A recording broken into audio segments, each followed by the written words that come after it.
Welcome to Moments with Marianne. I'm so delighted we're spending this time here today. We have a very inspiring show coming right up with special guest, Sarah Bryn Rickman, and she's here today to share with us her new book, Nancy Love, WASP Pilot.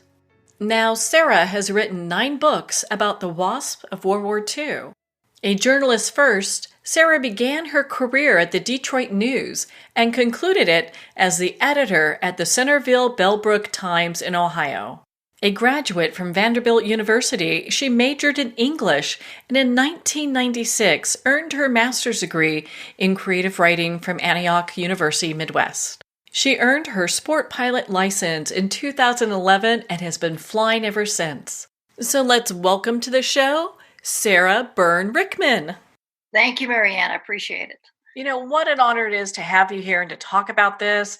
My goodness, what great history. I think a lot of us never even knew, what was going on with the women pilots back in the day. That's right. Many people knew nothing about them. And I honestly did not hear about them myself until 1986. Oh, wow. So, and I got it earlier than a lot of people. It was the best kept secret of World War II.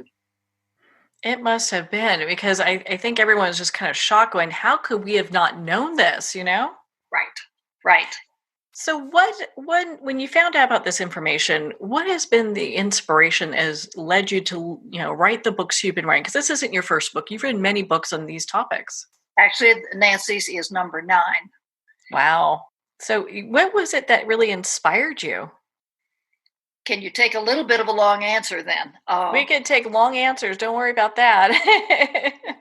All right. As you know, the Nancy Love book and its immediate predecessor, B.J. Erickson, WASP Pilot, are written aimed at the young adult audience. And I say young adult. The women I'm after are our young girls today, our young women of today, roughly age 10 on up. That's who I'm aiming at, and I'll tell you why. I read about Amelia Earhart at age 13, and that reading impacted my life. I had no clue back then how much it would. I was so taken by her story. Apparently, I had honestly not heard of her at that point. Maybe I had, but I didn't know much. And I read that story and I fell in love with the idea of women flying airplanes. And of course, she had nothing to do with World War II. This was prior to that. So I kind of had to put that on hold for a number of years. But I always, in the back of my mind, I thought, someday I'm going to learn to fly. And really, it took me until I had a lot of age on me before I finally got there. But in the interim, my interest in Amelia was rekindled, when I met some women in Centerville, Ohio, which is a suburb of Dayton, where I used to live. And they were opening a new museum, fledgling museum, the International Women's Air and Space Museum. And these were women pilots. Most of them were 99s, and if you don't know what 99s were, I'll explain it in a minute. But they were women pilots, and they were trying to preserve the history of women pilots. Basically, Amelia was the focal point because everyone knows her, but there were many women before her who were very prominent flyers, and this museum was talking about them. And they, of course, followed after Amelia disappeared. Within 4 or 5 years, World War II came along, and women flew in World War II. Whoa.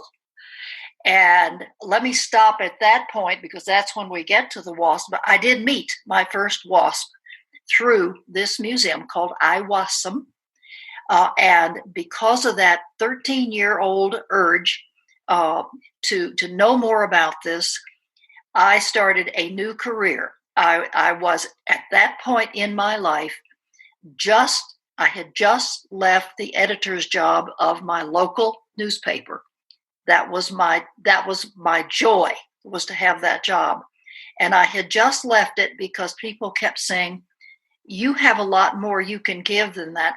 Why are you still working for the paper? You could be doing more. And I listened to him. And into my lap fell IWASM. So let me be quiet a minute and let you ask another question. Oh, you can talk for hours. I just love hearing you talk on this topic. And you mentioned 99, and I'm not really sure what that is, but I'm sure a lot of other people would love to hear about that. Okay, let me launch into that now because it's a fascinating story. Back in, and Amelia Earhart was part of the beginning of the 99s. The actual date was November 2nd, 1929, when 26 women flyers got together at one of the airports up on Long Island and talked about forming a group for women pilots. This had actually been spawned by the first women's air race, which took place in August of 1929. And 20 women pilots entered that race. Not quite all of them finished. I've forgotten 17 or 16 or 17 finished. 2 or 3 had mechanical problems along the way and never finished. Unfortunately, 1 died. And of course, the women were so afraid that was going to make everyone say, "Oh, those women that can't fly airplanes, they shouldn't be up there." And there was some of that. But the women who finished, they were having little conflabs under the stands at the airports where they met or where they landed, and they were talking about forming this group. And a couple of the gals really took it from there and invited. They investigated, and at that time, this was fall of 1929, there were 117 licensed women pilots in the United States. They sent a letter to all 117 inviting them to join this group. 26 met that day on Long Island. They voted to, yes, we're going to have an organization. They sent out letters again and invited everyone again to join. And when it came time to form their name, they were they were talking about all sorts of kind of silly lame names like the Lady Birds and all this kind of stuff. And Amelia Earhart finally said, "Ladies, why don't we just call it after our charter membership?" They had 99 charter members. And ever since that day, they have been known as the 99s. I am a proud member. Back on November 2nd of 2019, I joined about 75 other of my women flyer friends, 99s, not on Long Island, but in Oklahoma City at the WASP, at the 99s Museum of Women Pilots, which is located at Will Rogers Airport in Oklahoma City. We joined at the museum to celebrate the 99 founders back in 1929. And of course, none of them are still around. So we joined to celebrate on the day that they would have been 90 years in existence. And that was one of the greatest moments of my life, to be able to be there and be part of that. Mm-hmm. And compared to most of these women, I'm just a neophyte pilot, but a pilot I am, and Good I was. That's so amazing. That's what the 99s are. They've been going. The membership now. Okay, it started with 99. If I'm not mistaken, our worldwide membership now, because we are international, is around 6,000 women. It has never been huge, because the number of women who fly compared to men is still quite small. But of the women pilots around the world, there are roughly 6,000 of us that belong to the 99s. And there are 2 requirements to belong to the 99s. You must be a woman, and you must be a licensed pilot. And that can be the lowest license available, which is mine, which is called a sport pilot, or a balloon pilot. That means you are licensed. And those are the 2 requirements. That must have been such an amazing thing to be a part of. How did you feel the first time you were part of that group making this flight? Oh boy.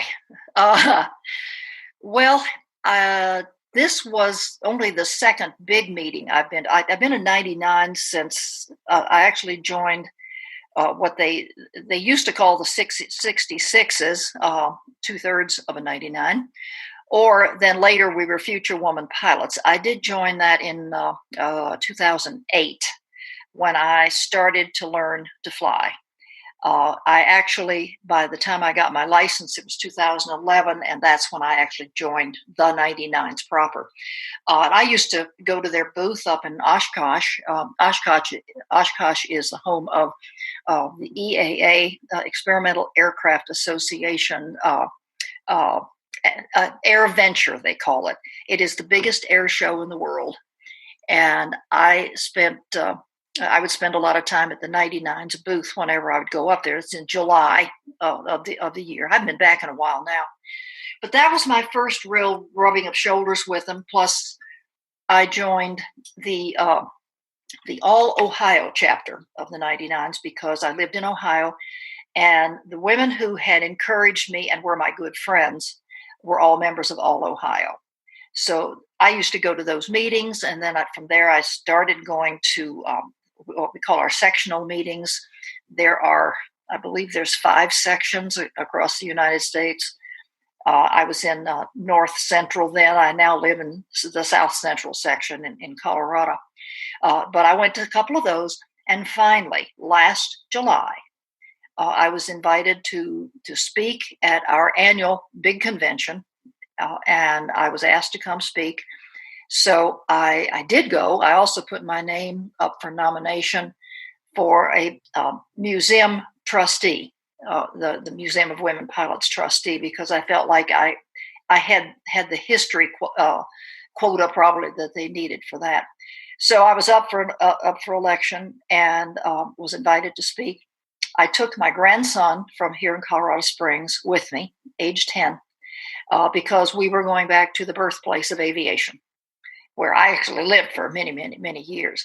But it was Dayton, Ohio, and we went to the 99's convention, and that was a thrill. That was my first international convention. Oh my God, it sounds so exciting to be a part of that, especially rekindling this part of history that's so important, especially at a time where women didn't really have these kind of roles. It really opened up quite a bit for women. Absolutely. With the very few, the number of women who flew, there were a number, but they were a true rarity. And still, even in World War II, it still was a rarity. There were 1,102 WASP total. And when you look at the entire Army Air Forces that flew in World War II, the men, 1,102 individuals is very small, a very small percentage of all of the people flying. And that's just flying, let alone the guys on the ground and all that other stuff. So it was a pretty small part. It turned out to be a very significant but very small part. So you've mentioned this a few times, but I don't want to get too far ahead here. Okay. What is a WASP? Okay.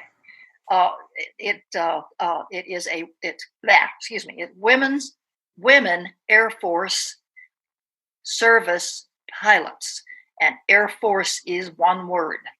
And I have trouble convincing people who think that they have to be my grammar corrector or spelling corrector. It is Air Force, one word. And Jackie Cochran, who was the one who coined the name, did it because she was after an acronym that was catchy. Well, WASP is catchy. If it had been, women, WAFSP, how do you pronounce that? It's gibberish. So that's how the name came about. It is Women Air Force Service Pilots. And they were that was the second name that these women were called by. It's the name they are known for today. It became the official name. But if you want me to go into the original history, I can start that little piece for you. Oh, I would love if you dived into that because I think it's real important. Okay. Initially, there were two women pilots back in the very early 40s who had an idea that women pilots could help out in World War II. One was Jackie Cochran. The other one is Nancy Love, the woman I wrote about. And she, to me, is the epitome of what they needed from women. She offered the men of the Air Forces exactly what they were asking for in the spring of 1942. And I will explain a little for those who know very little about World War II. When we were attacked in Pearl Harbor on December 7th, 1941, our country was not prepared for war. We had been isolationist from Europe all those years on purpose because of World War I. The entire country, we didn't want to get embroiled in that again. However, times had changed. The world was getting smaller because of transportation, like airplanes. And we were still living in an era that we did not think the war in Europe was going to affect us.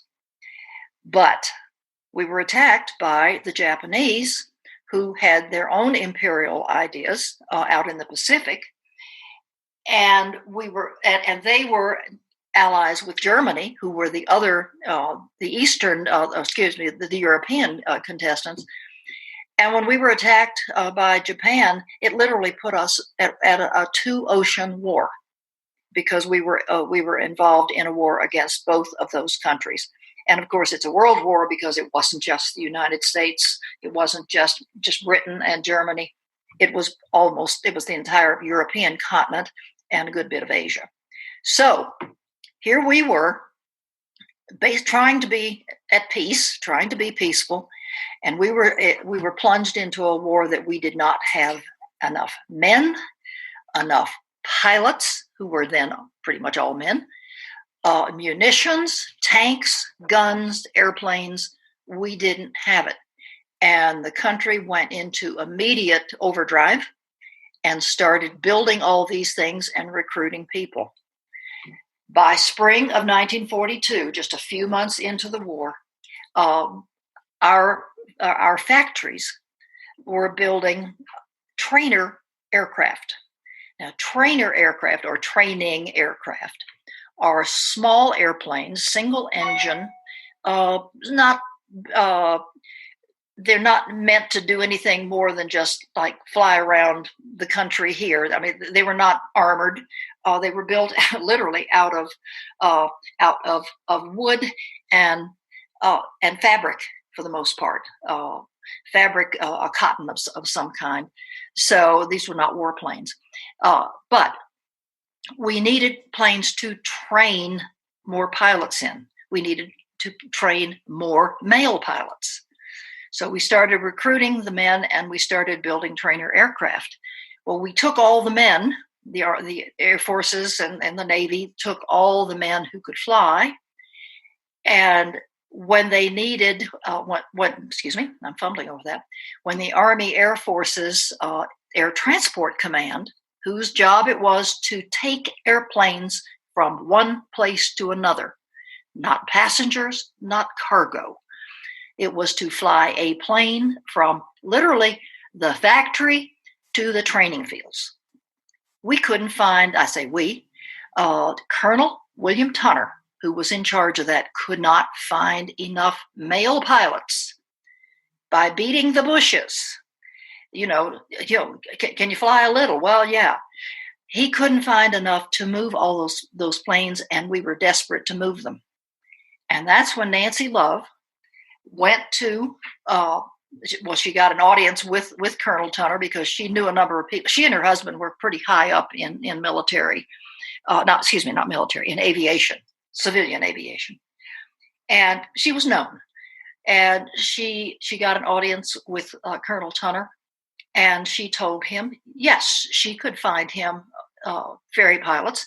that she knew of, but between 80 and 100 women pilots who could meet that bill, who had the requirements, who had pilot's licenses, a 200 horsepower rating, which is pretty good. And he bought into it. He didn't go around asking any other people. He didn't run this by Hap-Arnold. He got his job done. And his immediate boss, General George, approved of this. These were two guys who had the willingness to see a vision. In fact, they had a vision of their own, and that was to be able to take airplanes. Their job was to get airplanes around the world, not just the United States. They were responsible for getting aircraft back and forth across oceans, which we didn't really do that back in the early 40s. So they built that, and alongside, they built a group of ferry pilots who could take these small planes from the factory, which mostly were out west or up north, to the training fields, which mostly were in Texas. And that was the job that Nancy said she could find him pilots. He said, do it. And she got, including herself, 28 women pilots, experienced women pilots, who could fly those aircraft. They didn't need literally further training. What they did give them was an orientation into Army flying and Army procedures, which they did not know because it was strictly with the Army. So they were given a 30-day orientation into flying Army aircraft. And with that, the 28 women took off ferrying these little trainers. And that's what they were hired to do. And that's really all they expected to do, except that every one of them was adventurous enough to think, hey, I can fly this. I bet you I can fly something bigger or faster or more complex. And as the war went along and changed, as needs changed, the women did move into the other aircraft. And of course, that's the second part of the story. What I've given you is the beginning of how women began flying for the Army Air Forces and what they were doing. And that they actually started in September of 1942. And that was Nancy's doing. That's Nancy's. Wow. Yeah. That is just amazing. And, because there was such a bias at that time. Oh, so yeah. For this to go forward, it really took a lot for that, that general to just go, let this, we're going to do this, Right. Well, as I said, one thing, and here's where personality and ability and known ability comes in. Nancy was she was not a pushy woman, but she knew of what she spoke. She was very well skilled in aviation. She knew her way around. She had actually been working since the war started. She had been working with the ferrying division, which is part of the Air Transport Command, helping her commander, who happened at that point was Major Bob Baker. She had been helping Baker to find pilots to fly his airplanes, to do routes. They had to establish these routes across the country, but even more so across the oceans. We didn't have them. This was all new. World War II caused the invention of a whole lot of things we didn't have before, and one was flying globally. So Nancy was just working in the office, helping him as civilian help. And that's where she got part of her reputation in being able to do these things. She was a smart gal. And her husband by then had been, he had been in the reserve. He was now part of the Air Transport Command. And he was working under Colonel Tunner at that point, and mentioned one day to Colonel Tunner that his wife was flying to work. Well, what she was doing, Bob and Nancy were living in Washington, D.C., because that's where he was assigned. And she was working for Major Baker up in Baltimore. And you couldn't get gas for your car. The gas was rationed by then, but you could get it for an airplane, and they owned an airplane. So Nancy flew to work every day from D.C. to Baltimore, which is, 30 miles or something like that, or 40. But she couldn't do it in the car, so she was flying. And Colonel Tunner said, "Your wife flies?" And Bob said, "Yes." I'm quoting to you what I read in Colonel Tunner's book, General Tunner's book. This is what he said happened. Mm-hmm. And it's right in his book. "Your wife flies? Are there more women like her?" And Bob said, "You need to talk to Nancy." And that's how it all started. Okay, so I totally love how her husband handled that. Instead of answering for her, it's like, yep, you need to talk to Nancy. It was a rarity. I mean, I never knew either one of them. I do know their daughters. And he was a good guy. So where did you get to the point where this became, obviously it's a huge passion for you. You can hear it in your voice. Right. When did writing about women pilots become something that you're like, gosh, I need to start doing this? Okay. I told you that I had left I was the editor of the local newspaper, which was my dream at that point. And I had done the job, but I was getting restless. Actually, my two kids had graduated from college by then, and I felt like, okay, I can branch out on my own. And I met the ladies at this IWASM. Through the women at IWASM, International Women's Air and Space Museum, I met my first WASP. Her name was Nadine Nagel, and I totally fell in love with her story. And I said I wanted to write her biography, and she was so modest and all. No, she didn't want that, but she started taking me to WASP reunions and getting me acquainted with some of the others. And she and I and the woman who, the director of the museum, Joan Rubeck, a pilot, we started a group of programs on our local cable network, not national, just our public community television. And they were crying for stuff. So they had been bringing in speakers. And I went and listened to one of the speakers, and they weren't recording it or anything. We're talking about women who had background. This is back in the 80s. Excuse me, the 90s. Women who had background in aviation, and they were bringing them in to speak to this small group, but nothing was being recorded. And I said, "Joan, that's history, and that's what you're about." So because I'd been at the newspaper, I had a lot of contacts, and I took her over and introduced her to our public radio people. And we set up doing 3 programs a year, 3 like a lecture series. And we did November, January, and March. And 1991, I think, was the first one. Anyway, we got the first one going. And by then I had been hearing all the stuff about the WASP. And so I said, why don't we get a WASP panel?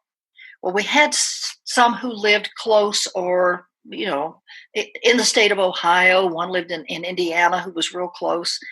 But I had heard about this woman named Nancy Batson Cruz.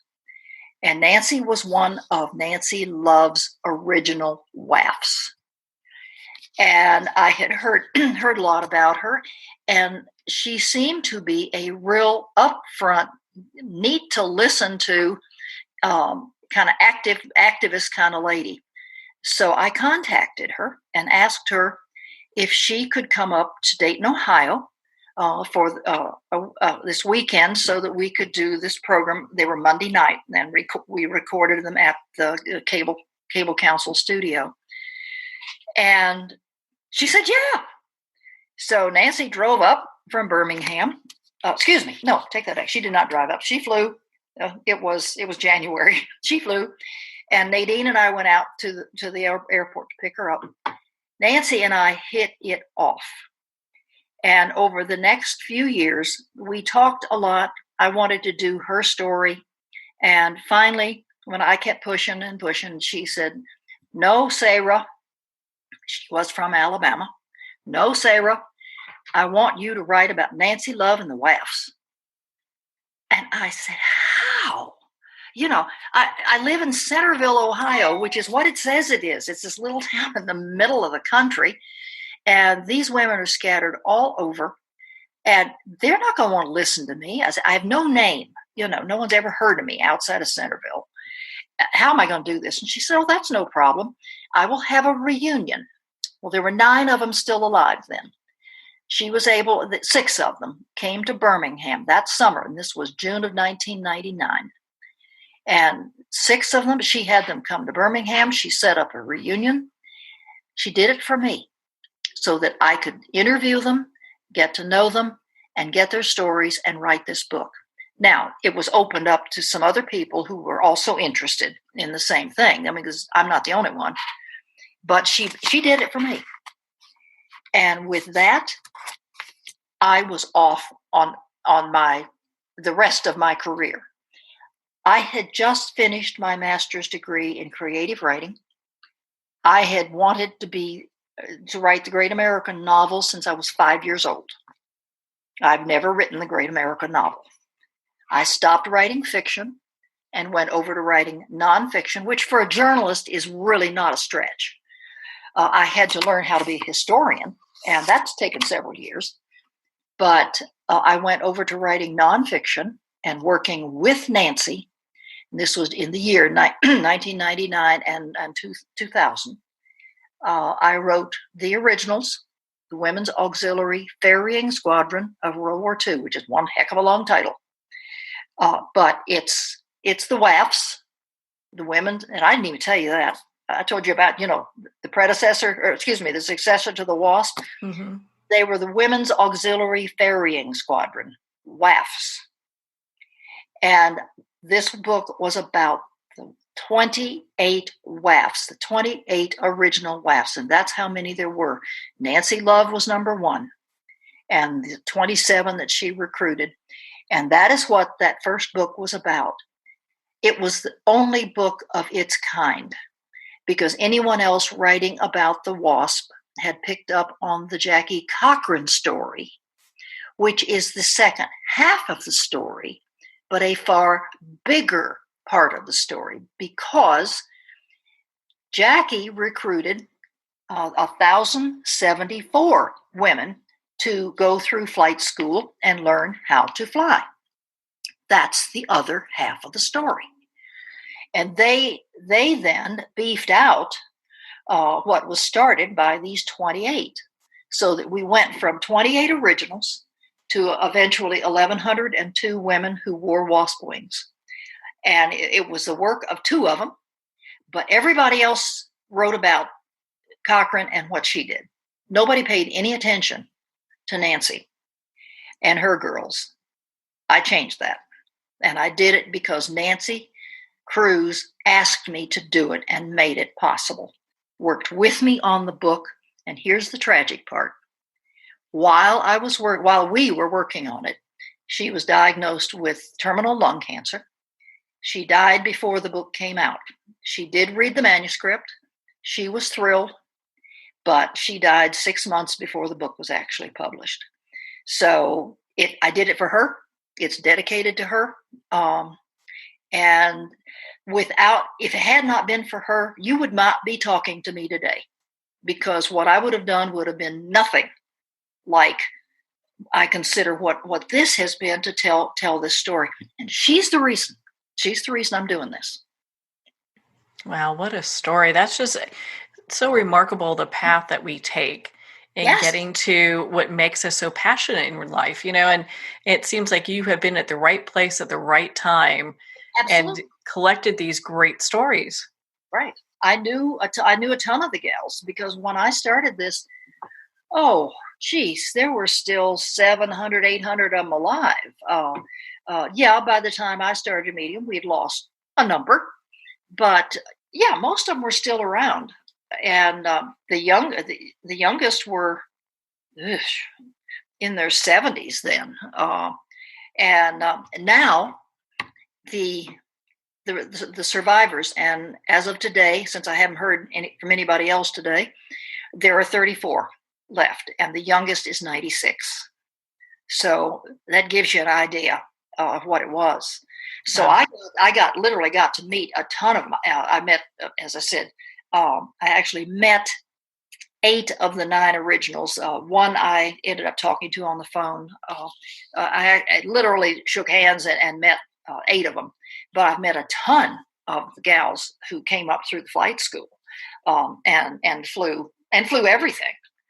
Because as they came in and improved, and it's always true, the really good, the talented rise to the top, and the really good women pilots in that group rose to the top, and they were the ones who ferried the big planes. And of course, Nancy Batson was one of them. She flew almost everything. She was up to the twin engine P-38, of which only 26 women qualified on that plane, which I've gotten out of your realm right now. We just jumped, so I'll go back. Yeah, that's okay, because I mean, there's so much to learn here. It gets so exciting when we talk about this. My goodness, I'm curious. Have any of the WASP pilots, have they had any of their children that have taken up flying too? Yep. Some of them have. Okay, B.J. Erickson, London, and B.J. is the first book in my my WASP pilot series for young adults. B.J. was one of the originals, and B.J. had 2 daughters. Both learned to fly. One became an airline pilot. Terry London became one of the earliest women airline pilots back in the 70s. She was not the first, but roughly within the first 10. She went to work for, oh dear, I'm blank on who she was. Okay. It doesn't matter. Matter. Terry London. Then she married a pilot. Her name is Terry London Reinhardt, and as I say, she is now a retired Delta Airlines captain. Married a guy who worked for United, so there were 2 of them. They have 3 children. Their son is an airline pilot. They have twin daughters. Both are pilots.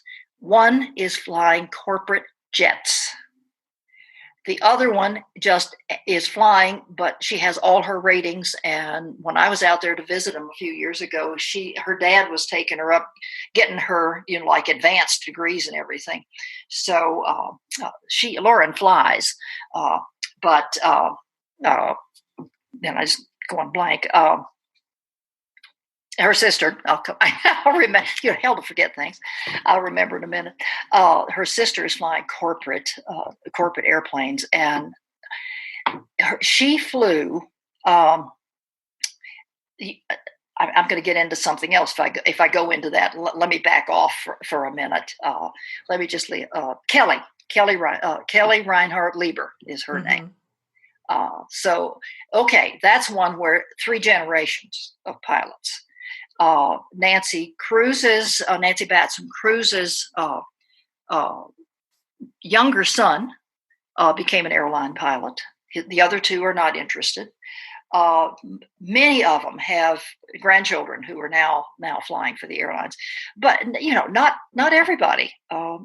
You'd end up. Some of them said, "Yeah, my kids had air sickness and couldn't do it." Nancy Love's kids. One got her license and the other one got up to it, but just never did. So yes, they did influence their kids to fly. Yes. Well, it's so interesting because everyone has different likes and dislikes. So, you get up there and maybe decide, I don't like this, as much as I do, or maybe you love it. Who knows, Exactly. Mm-mm-mm. You don't know till you try. Well, and, I know we kind of talked about this a little bit in the beginning of our discussion. What do you want young readers to take away from these books? Okay. The big thing is, and the reason I started writing for young adults is that about 3 years ago, when I had just finished doing all of my work on B.J. Erickson's story, I had talked to her. I got to know her real well, and I had done all of my talking with her on oral history. But I had worked with Terry and Kelly in getting more on their mom, so I had a bigger picture. So I had finished the research and was ready to write the book. And two of my author friends, who are retired teachers, said, "Why aren't you writing these stories for the young girls? You're writing all this stuff is aimed at old people, and it's the young girls who need to hear these stories." Well, I knew they were right. I just had never thought I could do it, so I didn't try to write for them. And I knew I couldn't write for little kids. I knew I couldn't do those. Too much the journalist. So I had to think about it. Finally, I thought, these gals said these young women need to know that women have succeeded in the past. And they said the stories that you tell about these gals, and yes, the girls today, would be their great grandmothers. That's how far along we are. But I know it's a different world than you and I grew up in, than my kids grew up in. It's a totally different world, and there is an emphasis now on girls to do stuff, but not every girl has the guts to come on and do some of these things. And what they were telling me is these gals showed what it took to do this back when women really didn't do that, other than a few who had learned how to fly and were flying in the 30s. This was not something women did, and they had to go against the grain, which continued years, as you well know, after that, and continues today. So you got these girls who are influenced by all of this stuff today, who can get lost very easily. And what's the book, Finding Ophelia or something like that? Yeah, you know what I'm talking about. It's that old story. I hadn't thought about it. I raised two boys, but I have two granddaughters now. So I started thinking, and I thought, okay, if I can do this, well, if you're a writer, you're a writer, and it's just a matter of altering a little bit what you do. As a journalist, I learned to write short sentences and short paragraphs. It was a necessity, at least the paragraphs. And that was not hard for me to do. But I still, in spite of knowing that, I would write several compound sentences.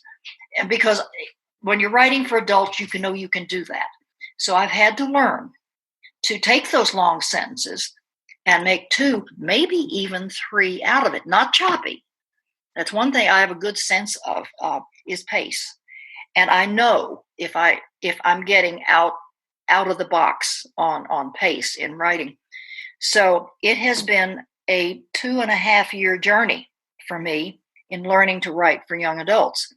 I went out and I found a new publisher, because I am pretty much published by university presses. And these were sourced books, intellectual books, and that's who buys those kind of books. And I realized that writing for kids, I was not going to be footnoting stuff. So I began retooling how I did this and trying to tell things in a little simpler, not easy language, not elementary language, but just without quite so many big words. Instead of going for the big word, and that's true of any writing. You're really better off to stay with the good concrete word. Forget trying to impress people. So I would learn to look for other synonyms and to make it easier. And the one thing that I will do is aviation terms. Adults do not know them either. So I have started giving a very small identification of what what they are, and just in parentheses right after. I don't mean long ones, but I'm just giving 3 or 4 words to try to explain what hydraulics is. Okay, it's a movement of water. I didn't know that until I finally, I didn't know it when I was a kid. It didn't matter. So I try to write. I will not write down to kids. That's why I don't write for children, because I can't do that. But I figure any bright 10-year-old, I remember me at 10. I could read anything. And my mother, thank her for it. If I could read it and wanted to, she let me read it. And it's one of the best educations I ever had. I learned to read adult books, and dang it, if you don't understand a word, you just go to the dictionary and look it up. And I think, if kids are going to, if they're going to complain about, I don't understand what that word is, it's real easy. It's real easy. You go to the dictionary. But I try and help them out. I put glossaries in these books for a lot of the aviation, not the terms that are in the sentences, but I explain what each of these airplanes are. I give details, but that's in the glossary. So I'm getting better at it. My editor has to keep checking me out. She'll ask me to let's just change this a little bit. So I'm learning from her. But I went to her because I'd known her for years. And I know she does publish some other young adult books, and some children. So she had some background in it that I did not. And I also did not want a university press. And I didn't want, you're going to laugh when I say I didn't want a New York press. God forbid that I would ever be lucky enough to get one, but not for so I'm not bragging here. What I'm saying is, I wanted to be part of the whole process, part of the control. I've been doing newsletters. After I left the newspaper business, I started doing newsletters for nonprofits. I know what it is to be an editor. I am one. I put publications together. I have too much knowledge of the actual. I'm not just a writer. I've learned all this other stuff, and I actually give credit to the first big newspaper I worked for, where they started teaching me how to do some of this other stuff, because somehow they must have seen in me the possibility of someone who was going to not just be a reporter all her life, that I had the making. I'm guessing this because a couple of people worked with me quite well on that, and I got acquainted with it. So when I got called on to edit my first newspaper, I did 2. One was just a small little publication, but I knew what I was doing, and therefore I could do it. Okay, you take working for 2 different newspapers as an editor for a while, and then you move on to writing books. You want to be more than just the writer who hands it over and says, okay, it's yours now. I have trouble doing that. And when I got into this kind of writing, and particularly I know the subject better than anybody who's editing me, I want an integral part of what happens. So I needed a publisher small enough and who knew me well enough to work with me. And Doris is marvelous. We are a perfect fit, and she's one hell of an editor too. Which makes such a big difference when you have somebody that knows you and knows your work. Exactly. That can really support you on your journey. It seems like you've had people along your path that have done that. I have. I've been really, really, really fortunate with that. Yes. Mm-hmm. My goodness, Sarah. I mean, we could talk all day. Where can our listeners connect with you and learn more about your books, not just Nancy Love WASP Pilot, but all of the books that you have, and be part of your community? Okay. I have a website. It is sarahbyrnrickman.com, and it's all lowercase and it's all strung together, and Sarah's with an H. And it's Bryn, Byrn, which everybody spells wrong. But anyway, sarahbyrnrickman.com. Go on my website. All of my books are listed there. I have given a brief overview of the WASP, how they started. I've got some other stuff on there, and I've started writing a blog.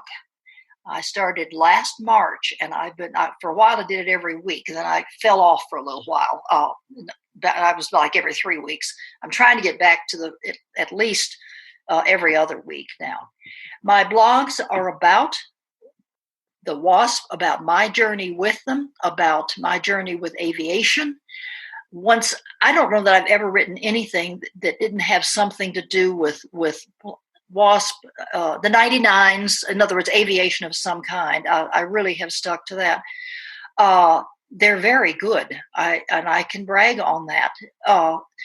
Somebody who's had all those years of journalism and writing books can usually write a pretty informative piece, and I think they are. So if you come to my website and click on blog, you know what I don't have, and I gotta talk to Mary, my marketing agent. We need to get a sign up. I don't have that. I just ask people to give me their emails if they would like to get it. Mm-hmm. Okay, and then not only do I have the blog on the website, but my marketing agent is now taking about every 3 weeks. She will combine 2 or 3 of those blogs together and send them out as a newsletter. And I need to figure out, I need to do due diligence and to fix it where people can sign up for that. I don't think they can yet. This is pretty much new to me. All this kind of stuff that I never had to do this before because I had university presses that were doing the publicity and I just did what they told me. Yeah. Now I'm working, I'm doing it myself with the help of a good marketing person and with a good publisher editor. Well, Sarah, thank you so much for taking the time to be on the show with us here today. Well, thank you. This is marvelous. I had a good time. Well, thank you, Sarah. It's been such an honor to spend this time with you and, of course, to talk about your new book, Nancy Love WASP Pilot. Nancy Love WASP Pilot is available at Amazon, Barnes & Noble, and select indie retailers. And if they don't have it on the shelf, ask for them to order it. Again, if you'd like to connect with Sarah, you can at sarahbyrnrickman.com for more information. Well, we're at the end of our time today. I would like to thank everyone for tuning in. You're listening to Moments with Mary Ann. And remember, make every moment count.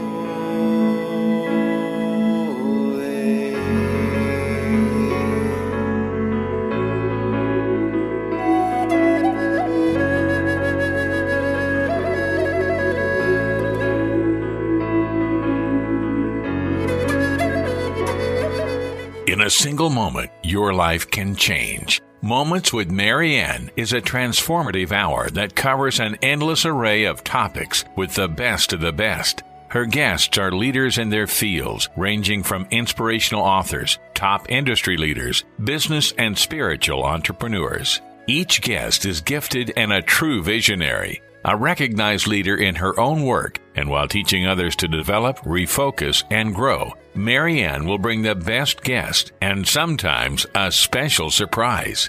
Don't miss this. You never know just what moment will change your life forever. Moments with Mary Ann airs every Friday and Saturday at 5 p.m. Pacific and 8 p.m. Eastern Time. Make sure to tune in and visit momentswithmaryann.com for more information.